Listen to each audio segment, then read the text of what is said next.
you'll honestly be using this a lot in the future. So let's just review it. So do you want to read this for me? What is a potentiometer? Potentiometer is a simple knob that provides a variable resistance, which we can read into the Arduino board as an analog value. Sure. So it's exactly as it sounds, right? The more you turn it, the more resistance it provides, and that's how we get a certain value from it. So I guess you can pull out your Arduino kit right now, your potentiometer.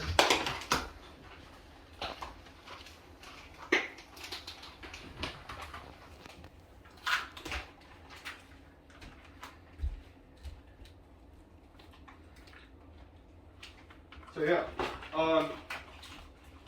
the way that this works essentially is most potentiometers are rotation based, meaning that the more angle it's turned at, the more variable resistance it provides. That seems to be a servo. Let's see. Okay, yeah, you guys do have me. Which one is it?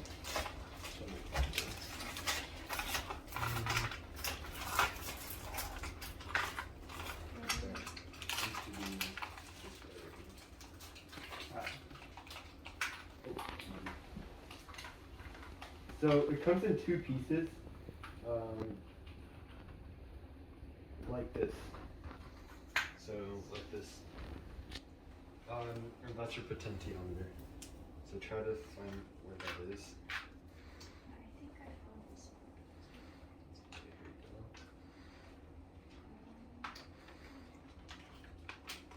we go. So yeah, you could try rotating your potentiometer right now, and you can see that as you rotate it, there's like a hard stop at each edge, and that is the hard stop for the variable resistance. So one key part that I want you guys to notice is that I stated here that the potentiometer uses an analog value, right? This whole time we've been using digital values in your Arduino. So let's just see what the difference is. So the difference of analog vs digital is that the major difference between both signals is that the analog signals have continuous electrical signals, while digital signals have non-continuous electrical signals. Digital systems use binary format as 0 and 1, whereas an analog system uses electronic pulses with varying magnitude to send data.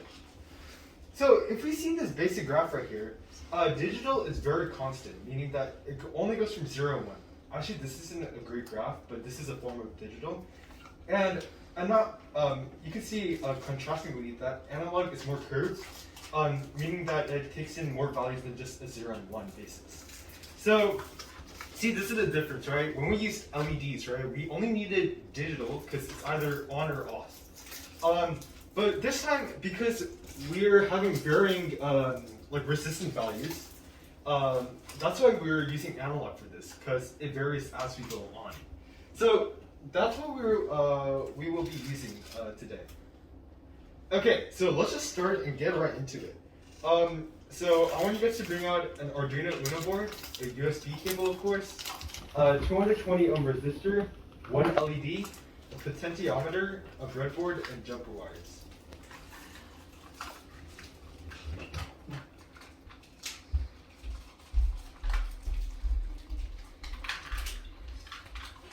Our goal for today is using the potentiometer. We're going to try to find the difference of we're going to try to make an LED brighter or dimmer depending on the variable resistance of the potentiometer, okay?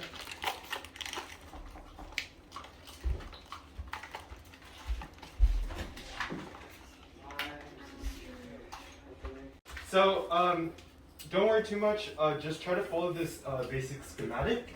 I'd say this is a lot simpler than a lot of schematics that we've done so far. What this person did was connect this whole horizontal line, right, of the breadboard to ground, meaning that he can use ground by one port for both the potentiometer and the LED. And I forgot to tell you this actually, but the potentiometer, the first pin is VCC power, which means that that's where 5 volts come in. The second port is signal, and the third port is ground. Okay, so just keep that in mind. So try to follow the schematic. Okay. Of course, the angled bit in an LED in any schematic means that that's a long section, a long wire of the LED. Okay. And he's using 220 ohms, connecting it to port 9. You can connect it to whatever port. And remember that a potentiometer is connected to the analog port, not the digital port, okay? Because we're using analog values instead. So we're introducing a kind of different concept this time, okay? It's also the leftmost side of the potentiometer is connected to 5 volts, so keep that in mind, okay? And I'll give you guys a few minutes. To continue, can someone again tell me the difference of analog and digital?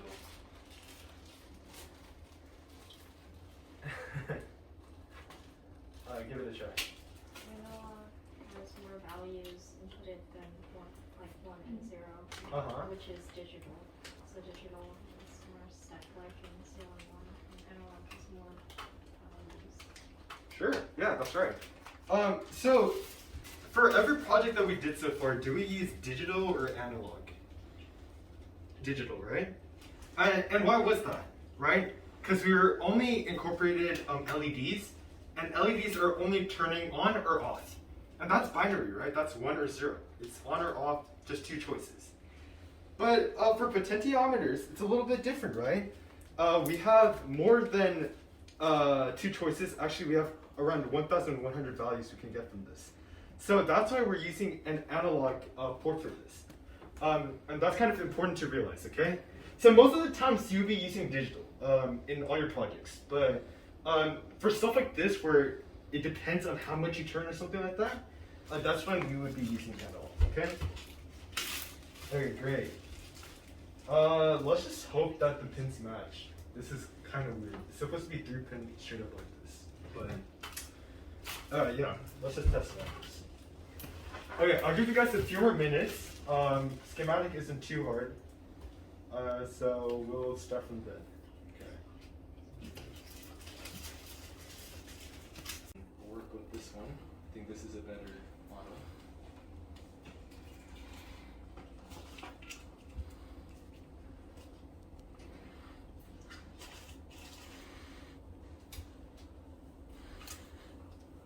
Let's try this one, okay? I think we switched it up, so from here, the right side should be 5 volts, the left side should be ground, I believe, and then the middle should be the analog port. So I think that's why it was heating up. So just switch ground and 5 volts, if that makes sense. Looking at this perspective, okay? So yeah, this left side, so if you just look straight on, the middle part, the left side should be connected to the analog, or not the analog, the ground.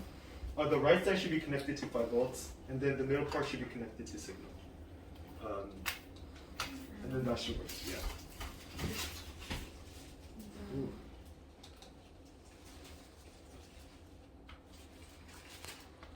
Let's just try it out. Okay.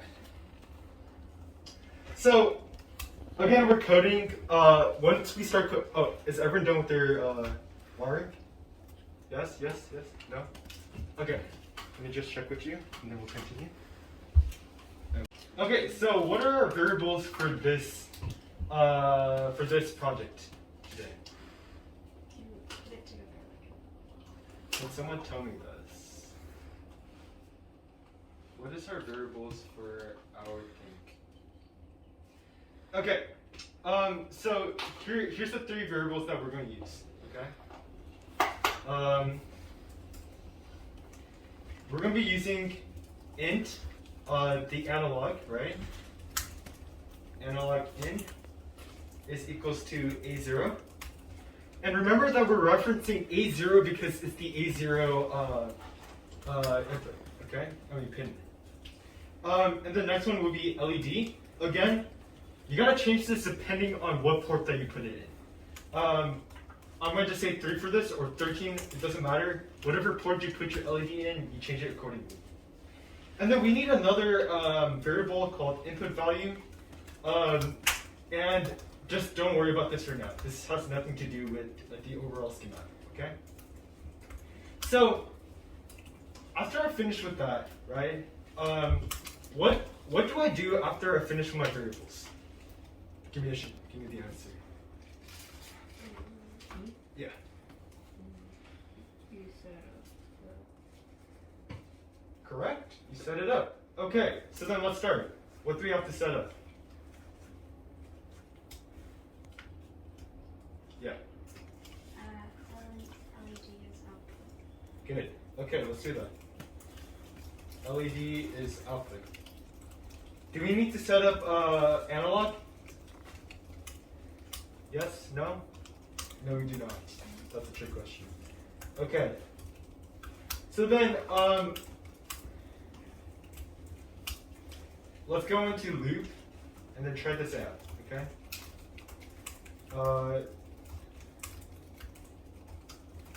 So in order to read the input, we simply use analog read.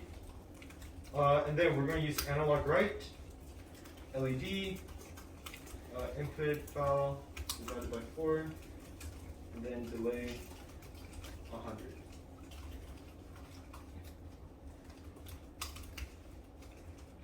Your input file, your AL is capitalized. No, for the input file equal analog. Oh, okay. Thank you. Okay. So by doing this, we were able to receive the input file. Okay. Okay.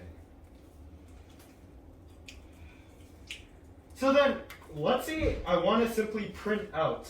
But just by changing this for now, you'll be able to see your LED dim in and dim out. So let's just try running this. Okay. Calibrate this thing. So let's just try code out, okay? I'm like 90% sure that this will work. So we'll use something new, right? We'll use something called the serial monitor. Can someone tell me what the serial monitor is? Does anyone know? No? Okay, so this bottom part right here, right, is called a serial monitor, right?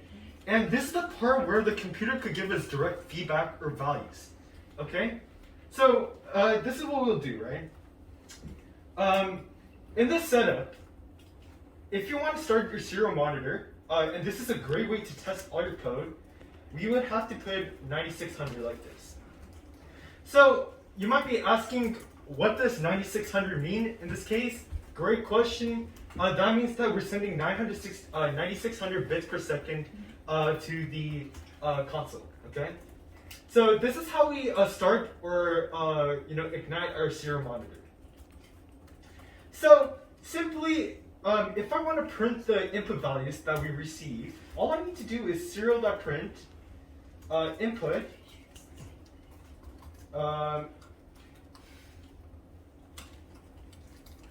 And then serial.println input val. And then this should print the input val for you, okay? Directly in your serial monitor. Okay, so let's just try that out. And the way you open your serial monitor is by clicking this little button up here. Right here, okay? So again, we're using some new code stuff. We're using analog for the first time. And second of all, we're starting with we're starting a serial monitor, okay? And serial monitor is a great way to test all your stuff. Okay, so let's try that now. Why does it keep spouting out numbers or values when nothing is happening, when we're not even touching the potentiometer? Someone else than you? Okay, give me a guess. because it's checking every however number of seconds. Great, exactly, right? Every 100 or every 0.1 seconds, it's recycling, right? So every 0.1 seconds is checking how many variable resistance we have in the potentiometer. So that's why even if you don't do anything, it's going to check. And it's going to spout out that it's 0 or 255 or whatever number we're having, okay? Wait, so if the delay were like 500, then the answer would be 5 times as slow, right? It would come out. Correct. Right. And here's the thing, right? In a lot of machinery and a lot of like video games, for example, this delay time is very short. Okay, so that's why a lot of like gamers, right? want short delay times because they want the input to be as fast as possible. And honestly, 100 is actually fairly slow in our world today. But it's fine for our educational purpose. But great job. That's actually a really good catch. So yeah, let's just try to make this a little bit more accurate, okay? And this might be a little bit off because I based my code off a wrong model. But let's just try it out, okay? So right here, we're reading the analog input, right? And we're printing out the analog input. Okay, but this is the thing, right? Our analog input goes from 0 to 1023, right? If you go fully, it's 1023. If you don't, it's 0. But the thing is, the LED only goes from 0 to, I believe it's 255. So how do we correlate or proportionate that value from 0 to 1023 to 0 to 255? And that's the question, right? We simply divide it by 4. And at the end of the day, this is not accurate at all. And that's why even if you do a slight touch, it just instantly gets more brighter. So let's just try to make it a little bit more accurate, okay? We'll be using something called a map, okay? So let me just create another value. And we'll call this output value this time. And we'll just make the 0 as usual. Can someone tell me why I'm making this 0 equals to 0 for both of these cases? Someone want to give me a guess? Why are these values 0? I'm thinking about you. Give me a guess.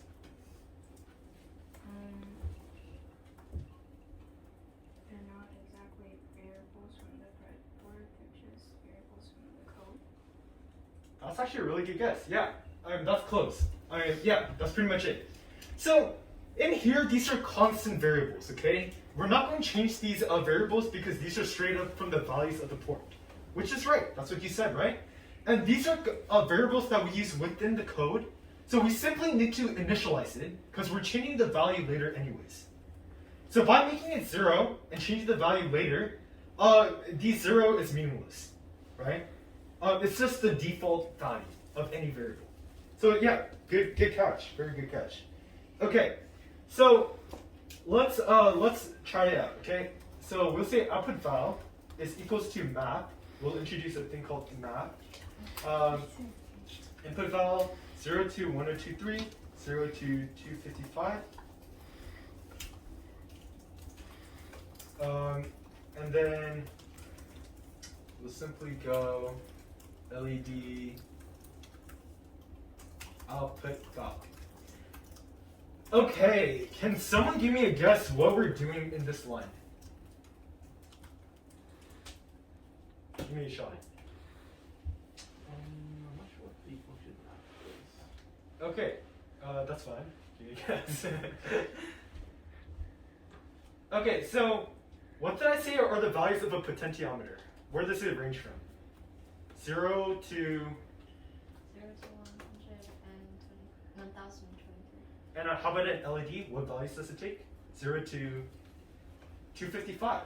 So this function just automatically proportionates our value from 0 to 1023 to 0 to 255. It's like if we didn't have this function, we would have to do math, pretty much.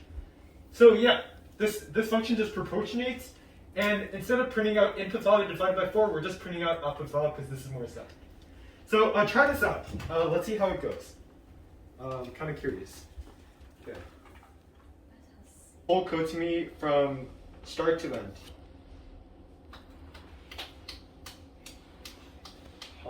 Tough question, huh? You guys don't want to get called? Okay.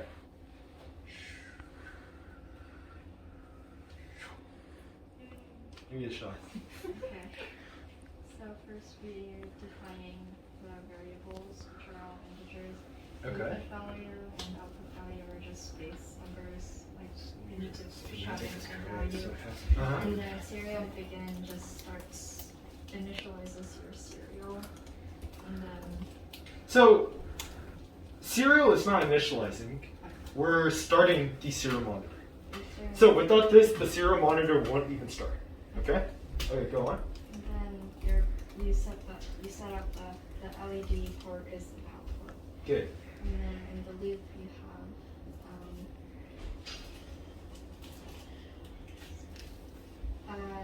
input valve is reading Mm-hmm.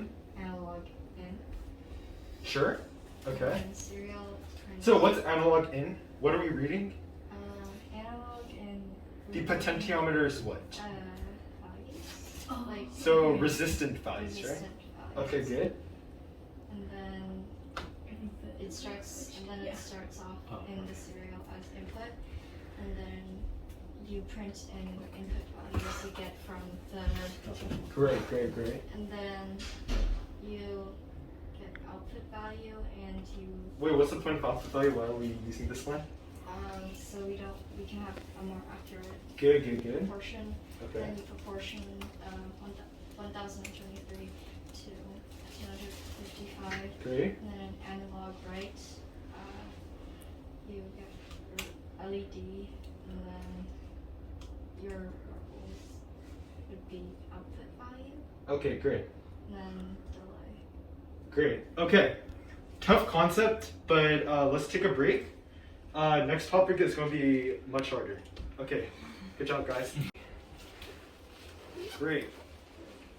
So, we'll be talking about LCD displays now, okay? It's going to be a little bit more tougher, so just try to listen. Okay, so what is LCD display? Give me up. Just read it out. A liquid crystal display (LCD) is a flat panel display or other electronically modulated optical device that uses the light modulating properties of liquid crystals combined with polarizers. Sure. So, what are some examples of LCDs in our daily lives?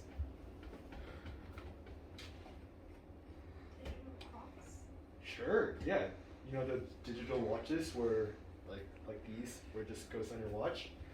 A pretty common example is in the airport. Those are usually LCD displays. So LCD displays are getting less common, but it's still fairly common in our society today. So let's get started and understand what it means. Okay, a lot of information here. Let's pull out our LCD display, and it looks like this guy right here. And the one thing you should notice is that there's a lot of pins, which is sad. But we'll deal with it. I think the issue is my birthday. I switched. Oh, gotcha. Okay. Yeah, give me my Arduino then. My pencil. I already Oh, okay, here. I'll show you this. Yeah. No problem.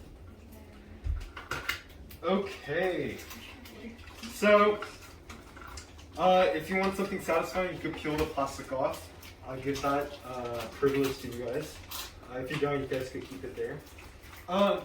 So, LCDs have a parallel interface, meaning that the microcontroller has to manipulate several interface pins at once to control the display. The interface consists of the following pins. A register select pin, or RS pin, that controls where in the LCD's memory you're writing data to. You can select either the data register, which holds what goes on the screen, or an instruction register, which is where the LCD's controller looks for instructions on what to do next. A read-write pin that selects reading mode or writing mode, an enable pin that enables writing to the registers, 8 data pins, so the state of these pins, high or low, which means they're digital, or the bits that you're writing to a register when you write, or the values you're reading when you read. There's also a display contrast pin, power supply pins, and LED backlight pins. Okay, boring stuff, but good to know. So as you can see, if you look in your LCD display, if you look down, right next to the pins, there's words on it. And then they say from VSS to backlight cathode. I'm pretty sure it's a shorter version of that. But there's these letters. So you guys have to make sure that when we're doing the wiring portion, that you match them exactly to the right part, okay? So again, we gotta match it exactly to the right part. Okay. So in our project, we're going to try to print a hello world on our LCD display, okay? But in our whole circuit, we're going to be including the potentiometer. And can someone tell me, or someone guess why we're including the potentiometer? Why would we include the potentiometer? Joy, give me a guess. You don't know? Give me a guess. Display different numbers on the screen with like the potentiometer. Oh, we could do that actually, but not the reason why. Give me a guess. Brightness of the display. Sure, correct. Well, more than that, it's the contrast, but basically right. So we change the contrast and make it clearer for us to see with the potentiometer. Okay, great to know. Okay, so this is the hard part now. This will take us maybe 30 minutes even. So let's just delve right into it. So we'll be, let me just see the resistor again. So get a 10K ohm potentiometer and a 220 ohm resistor with the LCD display, okay? And all the regular stuff. Okay, so this is your wiring. Complicated stuff, but I'm sure that you guys can do this, okay? I'm doing your best. So main thing is that, again, ground is connected to one side so that everything can just branch off one wire. And we're like, so the blue side is usually negative for the ground, red side is for the power. So as you can see, we're putting 5 volts to one side and branching off the 5 volts for each of the sides, like that. Big thing is, like what he did here, we're going to try to branch off the LCD in one side fully, so that we have enough space to put all the wires, okay? If that makes sense. Okay, so try not to die here, but you guys got this. Again, we're putting a 220 ohm resistor, and just pretty much for this, just count the pins that are on here. There's no easier way than doing that. And a big thing to see is that the potentiometer, I changed the picture just right now. It's 2 back pins and 1 front pin. This front pin is getting connected right here, okay? So just see that very clearly, okay? So ground is connecting right here, 5 volts off here. So main thing, just connect ground to one side, 5 volts to one side first. And then continue with your stuff, okay? And just carefully see where you're placing all your pins, okay? No easier way than doing this. Okay, you guys got this. Is it concerning that I can So, it might not be 100% that you guys all got your stuff correct, but doesn't matter. At least you guys tried it, right? Okay. Now let's start code, okay? Just pull this out. Did you try it? I dropped the thing by accident. I mean, something else. Okay, unfortunate, but we'll start. Okay. Okay, so let me introduce some new stuff to you guys today. Who knows what libraries are? Libraries. Libraries are just like a place that you have information stored. Sure. What's a modern day library? Not in code. Like just sure. A place to read books. Right. A place where information free, books free, whatever is in, right? And that's the same thing with code. There's people who coded like tough concepts and stuff like that, and made it easy to access and easy for us to code. So that's what we'll be using today. We'll be incorporating a liquid crystal code that will allow us to code the LCD display easily. I put this wrong. It's liquidcrystal.h. Okay, so let me ask you, what's the next step? After what's our first step in our code? Variables. Variables, right? Okay. So you guys want to hear the good news or bad news? Good news? There is no good news. Bad news? We have a lot of variables to define. Okay, so here's the thing, right? Let me introduce a new thing. So this is how we defined our ports before. Let's just say we're doing an LED, right? We would say int LED equals 10, right? For example. But the thing is, am I going to change this value later on in the code? No, right? We're going to keep this variable or value constant. And that's just security purposes, okay? So I'll be introducing a new thing, and it's called constant. So you put const, int, and variables. So like equals 12. And this makes this variable or value unchangeable later in the code, okay? So here's another new thing, okay? So before we did constant int and then said en equals 11 or something like this, but in reality, we could simply stack it. And what I mean by this is instead of writing another line like this, we could simply say en equals 11 as long as this is an int and a constant as well. Okay, so let's just continue with the code. So a lot of variables, but what can we do about it, right? D7 equals 2. Okay. Great. And then we're now using a library method, okay? And this makes our life 3 million times easier because we don't need to care about the complicated stuff. Thank whoever made this library for this. Okay. So there we go. We essentially set up our LCD display. Okay, so with this, you set it up outside of the setup function, which is weird, but that's how it works for LCD displays. Okay, so this is what we do in our setup. Okay, the way you start an LCD display is that you initiate the number of columns and rows that you're going to utilize within the LCD display. So what I mean by this is how it works. Since we named this liquid crystal, I think this is an object.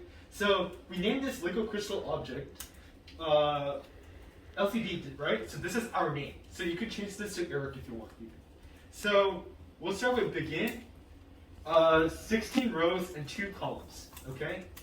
And this is how we set our thing up.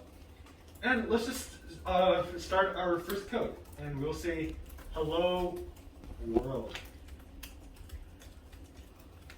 Don't spell your hello world wrong, that would be embarrassing. Okay.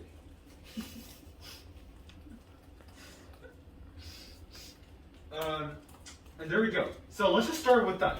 If you just run this, hello world should hopefully pop up. Your Arduino set and your port number, your port is correct, and everything else is correct.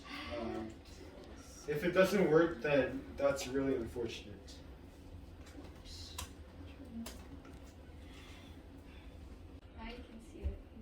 Okay, does it work for you? Oh, You haven't tried it? Okay. Let's see. no, it keeps on moving. It should work. Yeah. Oh, I see what's wrong. Wait.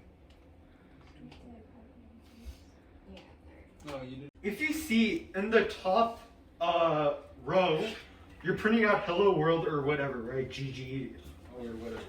Okay, so let's use the second row and just count the number of seconds since we started. Okay, I think that's a cool part. And we have to do this in leap, right? Because it involves time. Okay, so here's what we do. The way that you control where you put the text is by your cursor, okay? So we'll set the cursor at 0, 1, and by doing this, we're saying we're going to write whatever in the second row, okay? So whatever we write here is the first row. We're writing, by saying 0, 1, we're writing this in the second row. Because rows, the numbers start at 0, okay, not at 1. So that's why it's 0, 1. And then we're simply going to print millis, which is milliseconds, divided by 1,000. And then by doing this, your numbers should be printed at the bottom row. You a Bucks fan? No. Okay.